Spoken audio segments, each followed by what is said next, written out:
میری साली बहुत खूबसूरत लड़की थी। वो अक्सर हमारे घर आती थी। एक दिन मेरा दिल चाह रहा था उसको सुकून दूं। मैंने देखा तो वो हाथ से पानी निकाल रही थी। मैंने कहा मैं मदद करना चाहता है। वो घोड़ी बन गई, लेकिन जैसे ही घोड़ी बनाया मेरी बीवी ने देख लिया। वो हमें देखकर बोली, पूरी मज़ेदार कहानी सुनने के लिए चैनल सब्सक्राइब कर दो। मेरी साली अज़रा मेरी बीवी की छोटी बहन थी। उसकी मुझसे भी काफ़ी बनती थी। उसने मुझे कभी भाई नहीं बोला, हमेशा यार बोलती थी। खूबसूरत भी काफ़ी ज़्यादा थी। कभी कभी तो दिल चाहता कि इसको सुकून दूँ, लेकिन इतना बड़ा कदम मैंने कभी नहीं उठा सकता। मुझे कराची में एक अच्छी नौकरी मिल गई। नौकरी के साथ साथ कंपनी की तरफ से मुझे एक 5 मरले का लग्जरी घर भी दिया गया। मैं अपनी बीवी को कराची लेकर आया। कुछ अरसा गुजरा, खुदा ने हमें बेटे से नवाजा। हम बहुत खुश थे। मेरी बीवी अस्मा ने कहा कि अज़रा को बुलवा लेना चाहिए, ताकि वो घर के काम काज तो करके देगी। मुझे तो अभी घर के काम नहीं करने, भला मैं कैसे मना करता। मैंने कहा जैसे आपकी मर्ज़ी, लेकिन मैं भी अस्मा की इस बात से काफ़ी मुतफिक था। मेरी सोच ऐसी वैसी नहीं थी। मेरा ये ख्याल था कि अज़रा घर को संभाल लेगी और मेरी बीवी अस्मा मुकम्मल रेस्ट कर सकेगी। खैर, बीवी ने मेरी सास को फ़ोन किया कि अज़रा को भेजो। उन दिनों पंजाब से हमारे रिश्तेदार आ रहे थे। अज़रा भी उनके साथ चली आई। इसके बाद अज़रा आ गई। घर में वही रौनक, वही शोर शराबा शुरू हो गया। अस्मा और मैं काफ़ी खुश थे कि घर में रौनक है। इसके बाद मेरे दिल में वही ख्याल आने लगे। मैंने कहा अब अज़रा की सोच चेक करते हैं कि वो मेरे बारे में ऐसे सोचती है। हमारा असूल था जब बच्चा पैदा होता है तो 1 महीना 10 दिन अपनी बीवी को ज़रूर नहीं दे सकते। एक दिन मैं खुद सरूर दे रहा था। अचानक अज़रा आ गई। वो मुझे देखती रह गई, कभी मेरी तरफ देखती, कभी मेरे खान साहब को देखती। इतना बोली कि मुमताज़ भाई, आप ये मेरी बहन कहा क्यों ज़ाय कर रहे हो। मैं कुछ बोलता वो चली गई। मैं भी बहर चला गया। इसके बाद जब मैं घर वापस आया तो अज़रा किचन में चाय बना रही थी। मैंने पूछा क्या बना रही हो। अज़रा ने कोई जवाब नहीं दिया। मैंने कहा यार अज़रा, मुझसे नाराज़ हो क्या। वो बोली हाँ, तो जब आप ऐसे काम करोगे तो मैं क्या आपसे खुश होंगी। मैंने कहा काफ़ी दिन हो गए थे, अब सब्र नहीं हो रहा था। अज़रा बोली तो ऐसे ज़ाय करना थी क्या। मैंने कहा और कोई रास्ता भी तो नहीं था। अज़रा बोली चलो अस्मा इस काबिल नहीं थी, मैं तो थी। ज़ाय करने की क्या ज़रूरत थी। मुझे ये सुनकर यकीन नहीं आ रहा था कि ये बात अज़रा कह रही है। फिर मुझे याद आया इस वक्त अज़रा खान साहब को क्यों देख रही थी। मैंने अज़रा से कहा क्या मतलब तुम्हारी बात का, मैं समझा नहीं। अज़रा बोली मतलब वाज़ेह है, तुम अनजान मत बनो। मैंने कहा मैं तो ये समझ रहा हूँ कि तुमने अस्मा को अभी ज़रूरत नहीं है इस कुव्वत की, लेकिन तुम ऐसे ख़त्म करने से बेहतर है मुझे दे दो। मेरी बात सुनकर वो अज़रा मुस्कराने लगी। मैंने अज़रा को बोला कि अगर तुम्हें ज़रूरत है तो मैं तुमको भी ज़रूर दे देता हूँ। इस तरह मेरी भी मदद हो जाएगी, तुम्हारी भी मदद हो जाएगी। अज़रा बोली चल देखते हैं। दिन ऐसे गुजर गया। मैं ऊपर वाले कमरे में रहता था। इधर मेरी साली अज़रा और बीवी रहती थी। मैं 10 बजे मोबाइल पर फेसबुक देख रहा था। अचानक अज़रा आ गई, बोली कि मुझे खान साहब चाहिए। अज़रा से अपना नाम सुनकर खान साहब भी उठने लगा। इसके बाद अज़रा से मैंने कहा मुझे तुम्हारे आने का यकीन नहीं था। अज़रा बोली हम अपने वादे के पक्के हैं, हमारी ज़बान पत्थर की लकीर है। मैंने कहा बिल्कुल, तुमने जो कहा वो कर दिखाया। इसके बाद हमारा मैच शुरू हो गया। अज़रा का पहली बार था। मैंने आराम आराम से खेलना शुरू कर दिया। अज़रा को जहाँ समझ ना आती मैं समझा भी देता। कुछ देर हम ऐसे मैच खेलते रहे। फिर अज़रा आउट होगी। मैंने भी खुद को आउट कर लिया ताकि अज़रा को ये ना लगे कि मैंने जानबूझकर आउट किया है।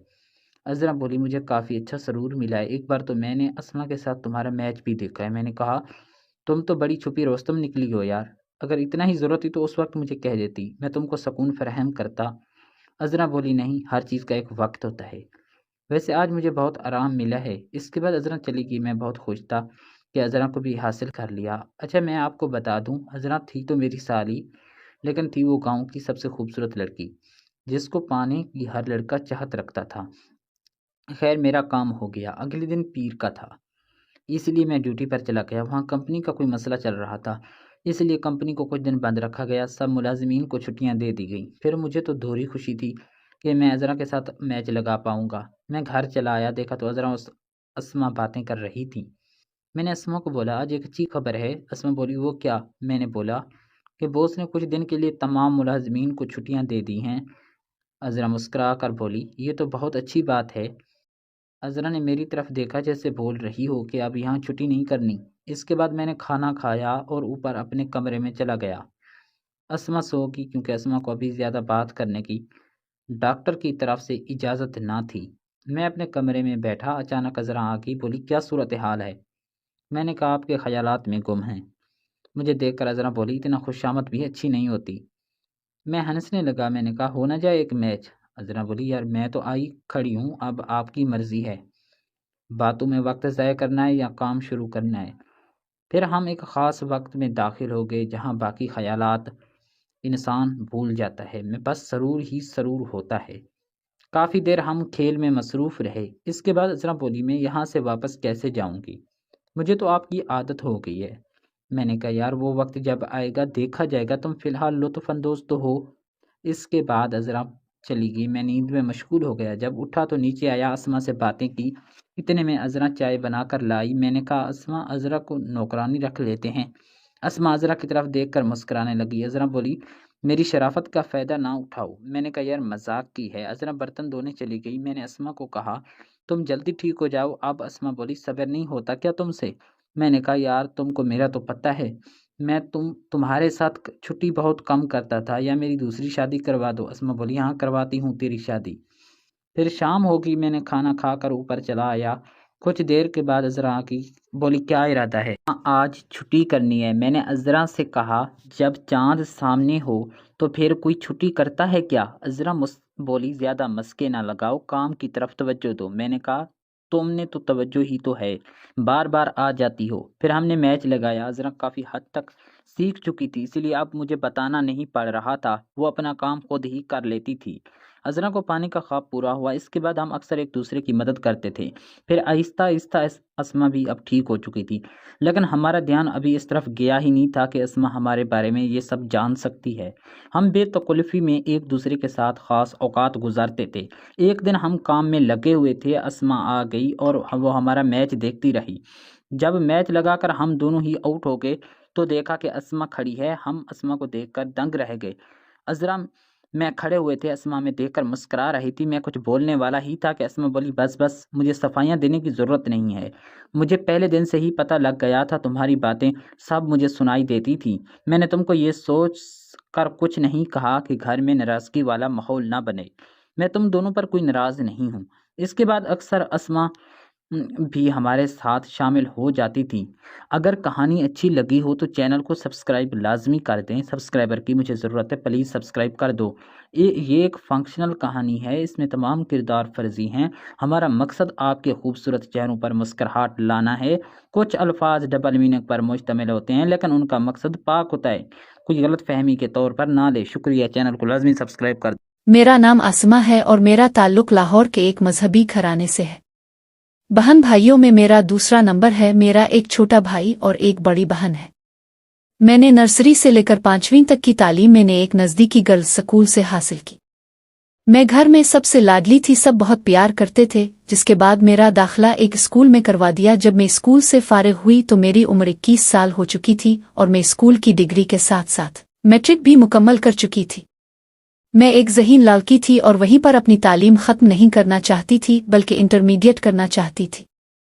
چنانچہ میری خواہش پر ابو نے میرا داخلہ ایک نزدیکی گرلز کالج میں کروا دیا۔ مجھے روزانہ کالج لے جانے اور واپس لانے کی ذمہ داری چھوٹی بھائی کی تھی، جو مجھ سے 1 سال ہی چھوٹا ہے۔ اس طرح میری کالج لائف کے اچھے دن ختم ہو گئے، جو کہ مجھے پتہ نہ تھا۔ تب تک مجھ پر جوانی کی فضا پوری طرح چھا چکی تھی۔ خدا نے مجھے بہت حسن و جمال سے نوازا تھا۔ میں دراز قد کی مالک ایک گوری خوبصورت لڑکی تھی۔ میرے لمبے کالے بال، کالی آنکھیں اور بے مثال خوبصورتی و نزاکت کے حامل میرے گلابی ہونٹوں نے میرے حسن کو 4 چاند لگا دیے تھے۔ ہمارے گھر میں مذہبی اقدار کی اتنی پابندی کی جاتی تھی کہ نہ تو گھر میں ٹی وی تھا اور نہ ہی اسمارٹ فون۔ رابطے کے لیے بٹنوں والے پرانے نوکیا فون تھے، اور وہ بھی سب کے پاس نہیں بلکہ ایک فون ابو کے پاس تھا اور دوسرا گھر کے سبھی افراد کا مشترکہ، بلکہ صرف مذہبی کتب ہی گھر آتے تھے۔ اس وقت تک کسی بھی لڑکے سے میری پہچان تو کیا کبھی سلام دعا بھی نہیں ہوئی تھی، کیونکہ میں صرف لڑکیوں کے ہی سکول اور میں پڑھی تھی اور اب بھی گرلز کالج کی طالبہ تھی، اور میرے سب میل کزن مجھ سے بہت دور رہتے تھے۔ इंटरमीडिएट के 2 साल मुकम्मल होने के बाद मैंने इसी कॉलेज में ग्रेजुएशन के लिए अपनी तालीम बरकरार रखने का फैसला किया। लेकिन बदकिस्मती से उन्हीं दिनों कोरोना वायरस की वबा फूट पड़ी और बहुत जल्द सभी तालीमी इदारों को बंद कर दिया गया और सारी तालीम को ऑनलाइन क्लासेस पर मुंतकिल कर दिया गया। लेकिन ऑनलाइन क्लासेस लेने के लिए स्मार्टफोन, टैबलेट या लैपटॉप ज़रूरी था, और उनमें से कुछ भी मेरे पास मौजूद न था। मैंने इस सिलसिले में अबू से बात की तो अबू मुझे स्मार्टफोन दिलवा कर दिया, क्योंकि उन्हें मुझ पर पूरा भरोसा था। और इस तरह हमारे घर पहले स्मार्ट मोबाइल की आमद हुई। कोरोना की वजह से कॉलेज से छुट्टियां थीं। बस दिन में 2 घंटे की ऑनलाइन क्लासेस लेती थी, बाकी वक्त में फ्री ही होती थी। तो मैंने अपना फारिग वक्त मोबाइल पर पास करना शुरू कर दिया। तब मुझे पहली मर्तबा सोशल मीडिया और यूट्यूब का पता लगा। एक क्लास फेलो की रहनुमाई से मैंने अपना पहला फेसबुक अकाउंट बनाना, लेकिन अपने असल नाम से नहीं, दूसरे नाम से, और डीपी पर भी सिर्फ कार्टून की तस्वीर लगाई। अपने साथ मैंने सिर्फ अपनी कॉलेज क्लास फेलोज को ही ऐड किया। इसके अलावा बाकी वक्त में यूट्यूब पर खाने पकाने की वीडियो देखकर गुजारती थी और इस्लाम की तारीख पढ़ती। इस तरह घर में अच्छा वक्त कटने लगा। घर वालों को मेरा सोशल मीडिया इस्तेमाल करने का इल्म न था और मैं घर के सख्त माहौल की वजह से उन्हें बताना भी न चाहती थी, क्योंकि इस तरह मेरी तफरी का वाहिद ज़रिया अलैहिस्सलाम ख़त्म हो जाने का खतरा था। मुझे फेसबुक यूज़ करते 1 माह हुआ था कि एक रोज़ किसी बुटीक के पेज पर मैंने एक ड्रेस की कीमत मालूम करने के लिए कमेंट किया। एडमिन की तरफ से कमेंट का रिप्लाई आया, लेकिन चंद घंटों बाद मुझे मैसेज रिक्वेस्ट्स में वाहिद नामी एक लड़के का मैसेज मिला, जिसमें इसने सलाम किया था। मैं इस वक्त फारिग थी और बोर हो रही थी, चुनांचे मैंने इसके सलाम का जवाब दे दिया। थोड़ी सलाम दुआ और तारुफ के बाद इल्म हुआ कि इसका ताल्लुक मेरे ही शहर से है। मैंने एहतियातना इसे अपने महल्ले से मुताल्लिक ऐसी कोई भी ज़ाती मालूमात देने से गुरेज किया। पहली गुफ्तगू में वो लड़का मुझे एक अच्छा और सुलझा हुआ इंसान लगा और यूं अक्सर हमारी गुफ्तगू होने लगी।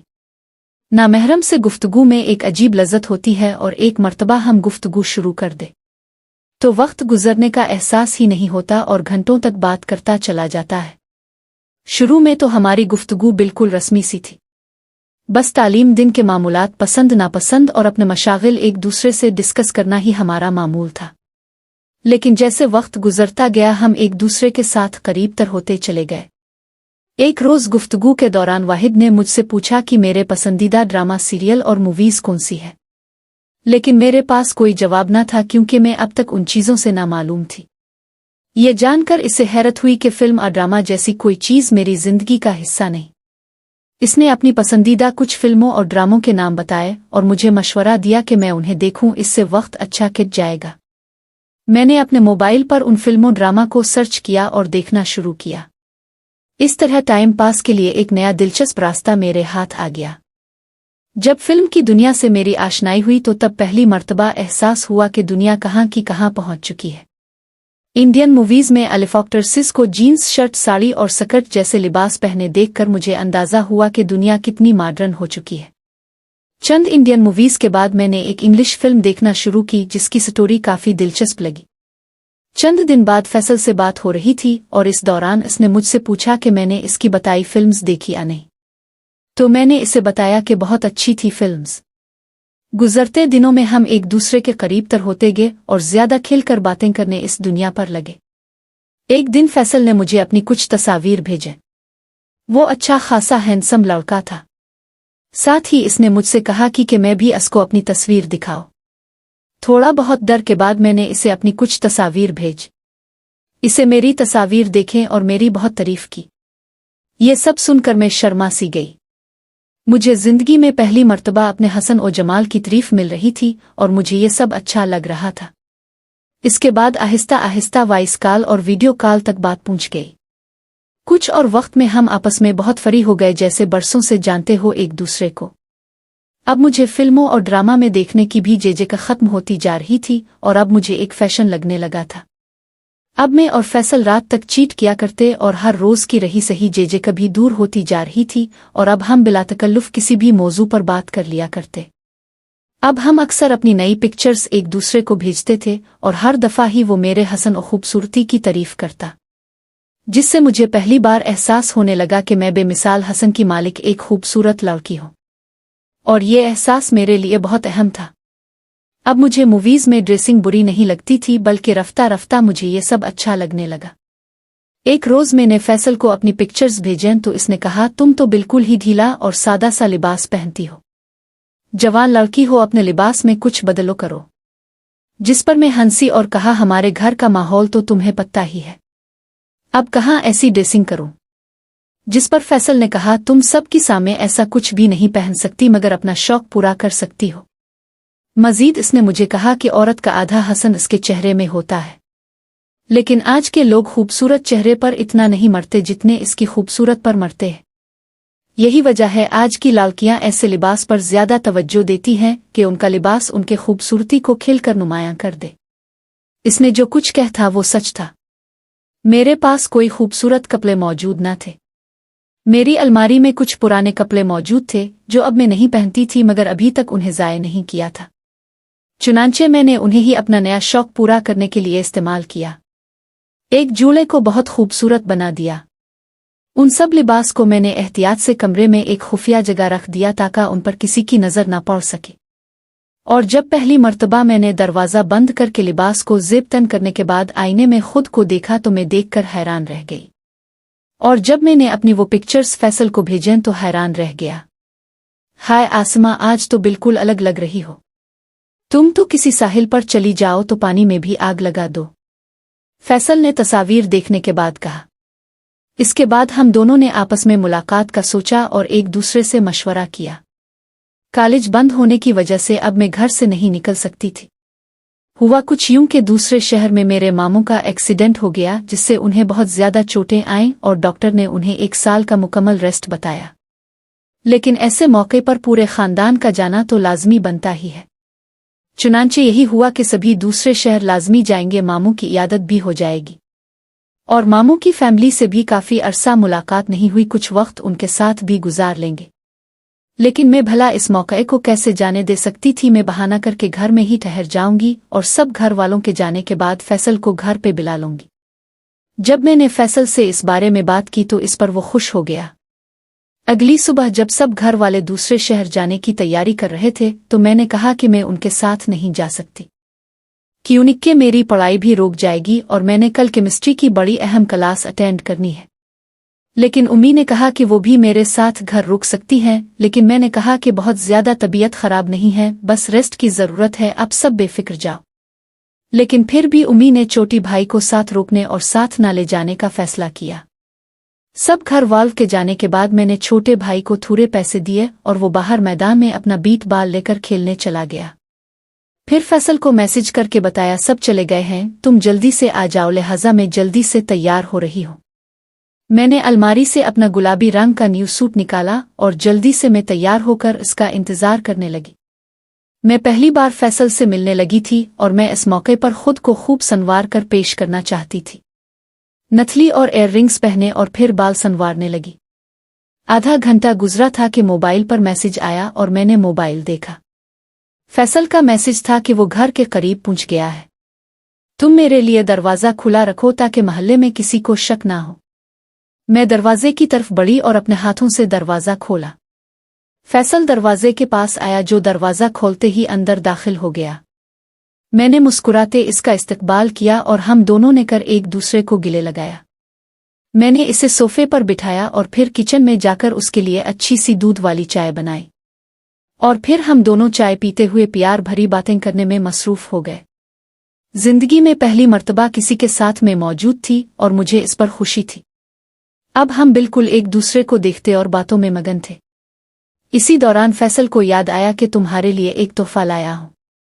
आसमा ने इस मुस्कुराते हुए बोली, पहले क्यों नहीं बताया? फैसल जो इब्न बोला याद रहा है नहीं? खैर दिखाता हूं, अपनी आंखें बंद करो। अपनी जेब से 3 माशे सोने की अंगूठी निकाली और पहना दी। अपनी आंखें खोलो। मैं चौंक गई, ये किया कैसे ले आए इतना महंगा तोहफा? और अब फैसल ने जाने का फैसला किया। मैं इसको दरवाजे तक छोड़ने गई, चुनांचे अब वो जा चुका था।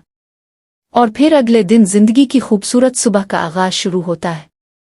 आधी रात को तहज्जुद की नमाज पढ़ती हूँ और सुबह सूरज तुलू होने से पहले फजर की नमाज पढ़कर अपने रब से मुआफ़ी मांगती हूँ। बेशक वो बड़ा रहीम और गफूर है और छोटे भाई को मदरसे की तैयारी करके भेजती हूँ।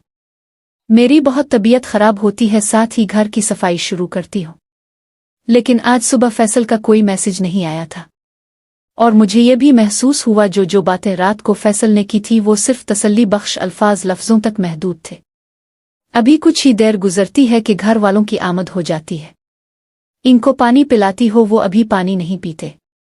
कि इनको मेरी फिक्र होती है, तुम ठीक तो हो ना, और मामो जान तुम्हें सलाम दे रहे थे, और तुम्हारी कजिन ईशा भी खैरियत का पैगाम दे रही थी, और साथ में तुम्हारी मुमानी ने भी तुम्हारे लिए तोहफा भेजा है। तुम्हारे चेहरे पे बहुत उदासी है और बहुत मुरझाया मुरझाया सा है, और तुम्हारी सेहत भी ठीक नहीं लग रही। उम्मी पूछती ही है कि अबू बोलते हैं, अरे नसीम बेगम, तुम्हें तो पता है कि हम जहां भी जाए अगर एक दिन के लिए दूसरे शहर गए तो बगैर वालिदैन के बंदा अकेला घर में उदास ही होगा। तो और क्या करेगा। मैं इनको खाना पेश करती हो और इतने में मेरी पड़ोसन की बेटी मेरी सहेली लाबा आती है। मैं इसे दूसरे कमरे में ले जाती हूँ। अभी वो बैठती ही है कि मुझे से पूछती है कि वो कौन था। मैंने बोला, वो कौन तुम कहना क्या चाहती हो, तुम्हारा मतलब क्या है, वो कौन था? क्या तुम मुझ पर कोई इल्जाम तराशी करना चाहती हो? इसलिए आई हो। तुम्हें तो मेरा पता है, तुम तो मुझे 10 साल से जानती हो, हम इकट्ठे खेले हैं। इसने सिर्फ इतना ही कहा कि वो कौन था और मैं आग बगूला हो गई। वो कहने लगी, मैं तुम पर कोई इल्जाम तराशी नहीं कर रही, जो मैंने अपनी आंखों से देखा है मैं सिर्फ इसकी तरदीद करने आई हूं। मुझे पता है तुम एक नेक और पारसा लड़की हो, मुझे पता है तुम उलमा दियोबंद की बेटी हो, तुम झूठ नहीं बोलूंगी। मैं कल जब अपनी छत पे धूप पे कपड़े डालने आई तो तुम और तुम्हारे साथ जो लड़का था वो नजर आ रहा था और तुम उसके साथ थी, लेकिन आज तक मैंने कभी नहीं इस लड़के को देखा, इस शख्स को तुम्हारे खानदान ने, और ना इस मोहल्ले में। बताओ वो था कौन जिसके साथ तुम साथ थी छत पे? कल तो मसरूफ थी घर के कामकाज में, मुझे अभी वक्त मिला तो सोचा आसमां से पूछ आऊं सब खैरियत तो थी। अब मैं बहुत परेशान हो रही थी, मेरे चेहरे पर खौफ का आलम छाया था। मैं हैरान थी और दिल ही दिल में सोच रही थी, ये क्या हो गया, इसको कैसे पता चल गया? लेकिन मैंने झूठ बोलने की कोशिश की। कल अबू जान का शागिर्द होगा और अबू जान इससे काम ले रहे थे गंदुम का, और मैं कल सारा दिन छत पे आई ही नहीं। तुम्हीन कोई गलत फहमी है शायद, मैंने बोला। लेकिन मैं झूठ बोलती तो कैसे छप सकता था, जबकि हकीकत में वो मैं ही थी। मजबूर हो के मुझे सब बताना पड़ गया, सारा कुछ बताया। उस जिंदगी में कभी किसी से इस तरह ना बात छपाई थी और ना नहीं इस तरह झूठ बोलने की नौबत आई थी। ये तो सच है, एक झूठ बोलने से बंदा 1000 झूठ बोलता है। खैर, मैंने आखिरकार सच की कहानी खोल दी, अपना और फैसल का किरदार खोल दिया। ये सुन लाबा बहुत हैरान हुई, बहुत परेशान हुई और कहने लगी, तुम्हें असको घर नहीं बुलाना चाहिए था। मैंने असको राज में रखने का बोला, देखो मेरी इज्जत का सवाल है, मेरी राजदारी कायम रखना। वो मेरी बात मान गई और इसने मुझसे वदा किया, मैं मरते दम तक ये राज कायम रखोगी। तुम फिक्र न करो। इसको आए हुए 2 घंटे गुजर चुके थे और असर की अजान होती है तो जाते हुए कहती है कि अपना ख्याल रखना, तुमने जो गलती की है इसे मैं सुधार तो नहीं सकती, लेकिन तुमसे किया वदा मुझे याद है। इसके जाने के बाद अब्बाजान नींद से उठे, वुजू किया और नमाज की तरफ चल दिए। नमाज के पढ़ने के बाद वापसी पर उनके हम जमात चाचा गफूर मिलते हैं, लेकिन अबू जान को चाय पर बुलाते हैं और साथ घर ले जाते हैं। इसी दौरान उनकी गुफ्तगू जारी होती है। वो पूछते हैं, हजरत साहिब कल आप कहाँ थे? आप मस्जिद में गैर हाजिर थे। मैंने अपने नवासे को दम करवाना था और आपका घर भी खुला था। एक लड़का पेंट शर्ट में मलबूस आपके घर से निकला। मैं समझा कि ये आपका कोई रिश्तेदार या कोई नया शागिर्द हो सकता है, तो मैंने इत्तेफाकन इससे पूछा, बेटा हजरत साहिब घर पर मौजूद है? तो वो हैरान शुदा बगैर जवाब दिए चल दिया। लेकिन बाद में खबर आई पड़ोस से कि आप तो दूसरे शहर गए हुए हैं। अबू जान बहुत हैरान हुए और बोले, मेरा कोई भी ऐसा शागिर्द नहीं जो किसी का एहतराम न करता, और न ही मेरा कोई ऐसा शागिर्द है वो पेंट शर्ट ज़ेब तन करता हो। कोई गलत फहमी हो सकती है। हामिया में दूसरे शहर बच्चों के मामू की इयादत करने गया था, लेकिन अपना बेटा और बेटी को घर छोड़ कर गया। वो मौजूद थे घर, आप मेरा घर से पता कर सकते थे। लेकिन अब्बा जान के दिल में ये बात बैठ चुकी थी कि मेरे घर से कोई लड़का कैसे निकल सकता है। लेकिन अब्बा जान बच्चे को दम करते और परेशानी में चाय ना पीते हुए घर वापस चल दिए। अभी अबू जान घर ही पहुंचते हैं, वो बहुत परेशान हाल में होते हैं। और बहुत गुस्से में होते हैं कि घर में सबको तलब फरमाते हैं।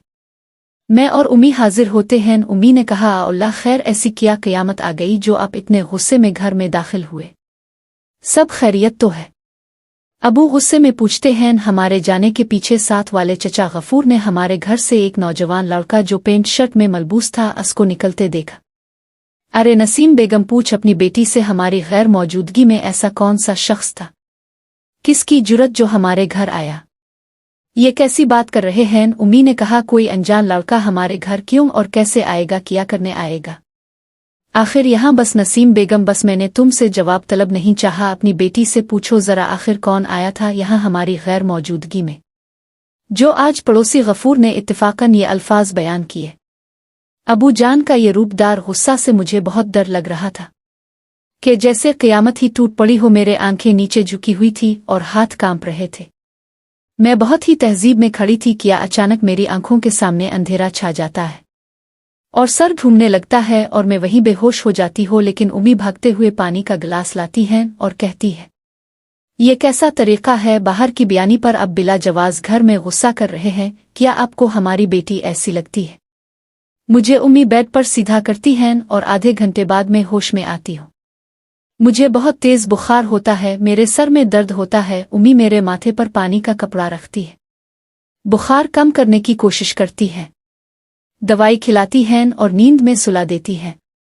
अगली सुबह जब होती है और सुबह के 10 बज रहे होते हैं तो अचानक से वो साथ वाले पड़ोसन दोबारा आती है। उम्मी से मिलने और उम्मी से गुफ्तगू करते दौरान उनको याद आता है कि मैं परसों आपके घर आई थी असर के वक्त, लेकिन अब घर पे नहीं थी, मुझे आसमां ने बताया था। लेकिन आज वो नजर नहीं आ रही, कहा चली गई। माशाअल्लाह, आपकी बेटी में बहुत तहजीब है। मैं जब भी आती हूँ वो मुझसे पानी का पूछती है। इत्तेफाक से उन्होंने मेरी तारीफ करते हुए कहा। उनके जाने के बाद उम्मी मेरे कमरे में आती हैं और मुझे नींद से उठाती हैं, मेरी तबीयत का पूछती है। मेरी तबीयत में पहले से कुछ फर्क होता है और मुझे खाना खाने का कहती है। और ये बात अबू जान को समझ आती है कि इस दिन कोई नौजवान नहीं बल्कि साथ वाले पड़ोसन आई थी। अगर ऐसा कुछ होता भी तो साथ पड़ोसन को मालूम होता। और अबू जान को इस बात पर यकीन आता है कि सच में ये एक गलत फहमी थी। इस दिन मैं रब का शुक्र अदा करती हूँ कि अब की बार भी बच गई, लेकिन ये हकीकत आखिर कब तक छपी रहेगी? आज की रात मुझे फैसल का मैसेज आता है, कैसी हो, तबीयत कैसी है? लगता है मुझे छोड़ना चाहती हूँ, 3 दिन हो गए हैं, मैसेज ही नहीं किया तुमने। तो मैं इसे जवाब देते हुए कहती हूँ कि मेरे घर वालों को पता चल जाएगा। उनको शक हुआ है और अगर उनको हकीकत का पता चलता है तो वो मुझे मार डालेंगे और हमारी शादी तो वैसे ही नामुमकिन है। और तीसरा रास्ता घर से भागकर शादी करने का तो ऐसी सोच ही नहीं है मेरे दिमाग में। इस बात का कोई हल बताओ कि हम दोनों शादी कर ले, क्योंकि मुझे तुमसे मोहब्बत है और तुम मुझसे है और जुदाई एक मौत है। फैसल ने कहा, जिंदगी तो बर्बाद हो ही गई है और तुम्हारे घर वाले मेरा रिश्ता कबूल नहीं करेंगे। घर से भागकर शादी करने के अलावा और कोई हल नहीं है। मैं तुमसे बहुत मोहब्बत करता हूँ और तुम्हें सारी जिंदगी खुश रखूंगा। मेरी जिंदगी में कोई रास्ता नहीं बचा था और अगर मेरी शादी किसी दूसरे से हो भी जाती तो मेरी जिंदगी में अमानत की खियानत का दाग हमेशा मुझे मेरे दिल में पत्थर की लकीर शामिल रहता। मैं भी यही चाहती थी कि मेरी शादी से फैसल से हो, जो गलती होनी थी हो चुकी थी। लेकिन मेरी गलती किसी दूसरे की जिंदगी को कभी शर्मिंदा नहीं करना चाहती थी। लेकिन मेरा दिल ये भी चाहता था कि ये सब खत्म हो जाए, फैसल से दूर हो जाओ, वो मेरी जिंदगी से दूर चला जाए और मेरी जिंदगी पहले जैसे हो जाए। लेकिन मेरी बदकिस्मती थी या फिर नसीब का लिखा समझो।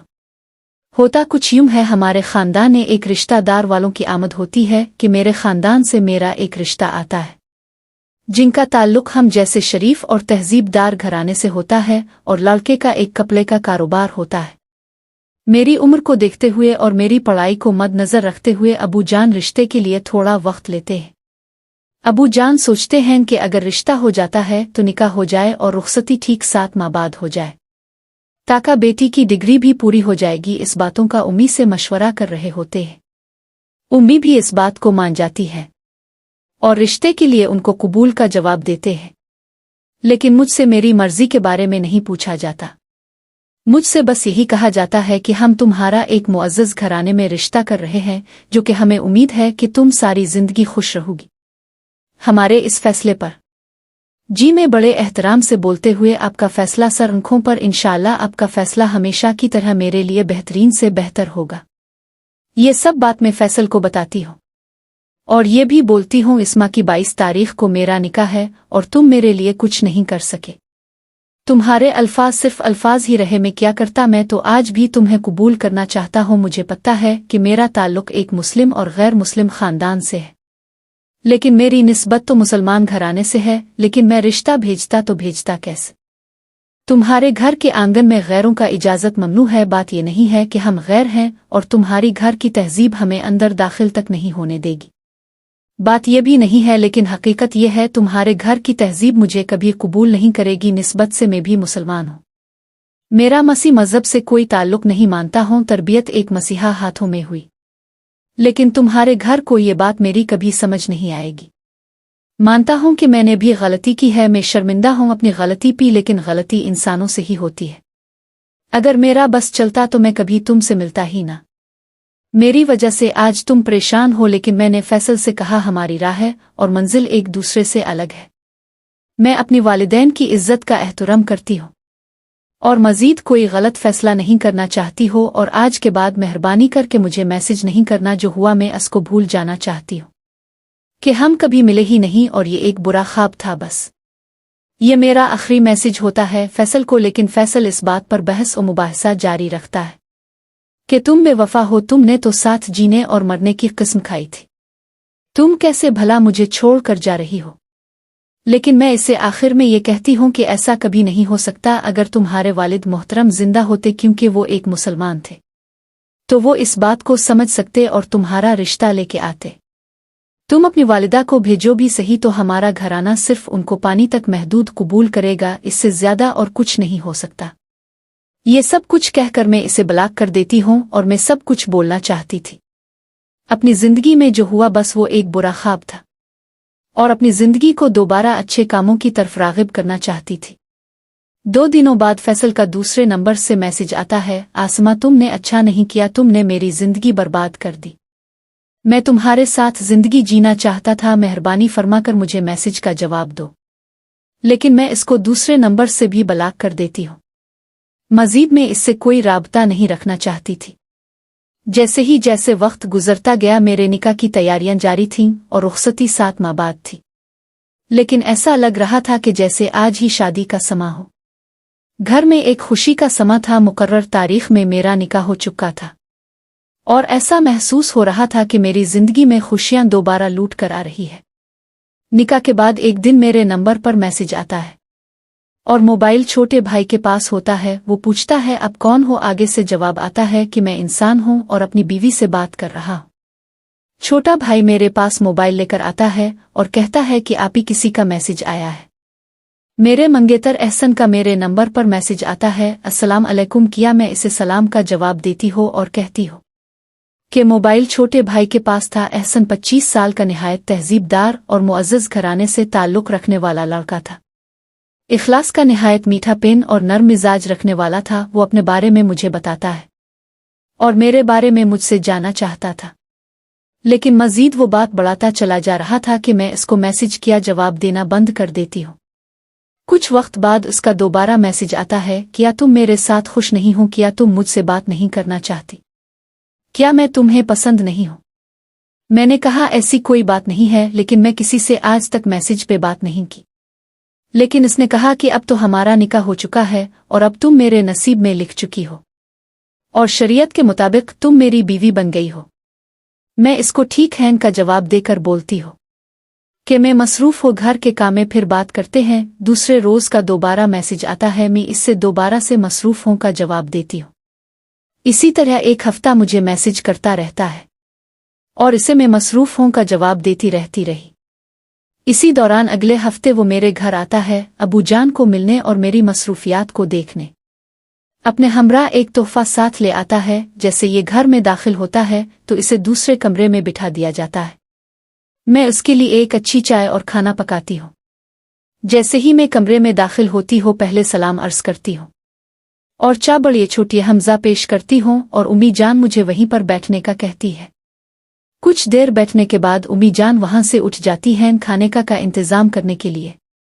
और हम दोनों अकेले बैठे होते हैं कि वो मुझसे पूछता है कि अब से एक शिकायत अर्ज कर सकता हूं। मेरी आंखें झुकी हुई और धड़कन तेज चलती हुई जी फरमाए में बोलती हूँ। ऐसी आपकी क्या मसरूफियात है जो आप मुझसे मोबाइल पर बात करने से गुरेज करती है? अगर आप चाहें तो मैं आपके वालिदैन से इजाज़त ले सकता हूँ। आप मेरे निकाह में शामिल है और शरीयत अब मेरी बीवी है। अगर मुझसे मेरी ज़ात से कोई मसला है तो आप बता सकती है। ऐसा कुछ नहीं है, बस आदतन ऐसा नहीं करती, मैं बोलती हूँ। लेकिन मुझे फ़ख्र है कि मैं आपके निकाह में हूँ और मैं बहुत खुश हूँ। लेकिन आइंदा ख्याल करूंगी और आपको कभी शिकायत का मौका नहीं दूंगी। इतने में उम्मी जान हाजिर होती है और मैं वहां से उठ जाती हूँ। मैं उनके लिए खाना पेश करती हूँ और खाने के बाद वो इजाज़त लेते हैं और घर रवाना हो जाते हैं। जाते साथ ही मुझे मैसेज करते हैं और कहते हैं कि उम्मीद करता हूँ आपको मेरा तोहफा ज़रूर पसंद आएगा। और मैं उनको जोइबन शुक्रिया अदा करती हूँ। इसी तरह वो मुझे बहुत दिन अपनी तरफ माइल करते रहे और मैं होती चली गई। लेकिन अब मुझे किसी भी चीज़ का खौफ व हरास नहीं था और इस चीज़ का शुक्र अदा करती थी कि मैं कोई बुरा काम नहीं कर रही। शरीयत वो मेरे शौहर है और उनसे मेरी बात करना मेरा हक है। बात करते करते मेरी झिझक खत्म होती जाती रही। अब मुझे उन पे और उनको मुझ पे यकीन होता चला जा रहा था। वो रोज़मर्रा मुझसे मेरी कैफियत और मसरूफियात के बारे में पूछते। एक बार वो मुझसे पूछते हैं कि क्या मैं सच में तुम्हें पसंद आया हूँ? मैं कहती हूँ इसमें कोई शक वाली बात नहीं, आप मुझे बहुत पसंद आए हैं। और आपके घर वाले भी। वो मुझसे मेरी तालीम के बारे में पूछते हैं कि उगे पढ़ने का शौक है या फिर बस नहीं, बस इतना इल्म बहुत है। ऐसन कहते अगर पढ़ना चाहो तो मेरी तरफ से कोई रुकावट नहीं है, आप जारी रख सकती हो। लेकिन वो ज्यादा पढ़े लिखे नहीं थे, वो बस मिडिल पास थे और खानदानी कपड़े का कारोबार संभाल रहे थे। वो कहने लगे कि मैं शादी के बाद भी ऐसा देखना चाहता हूँ जैसा कि तुम पहले रही हो।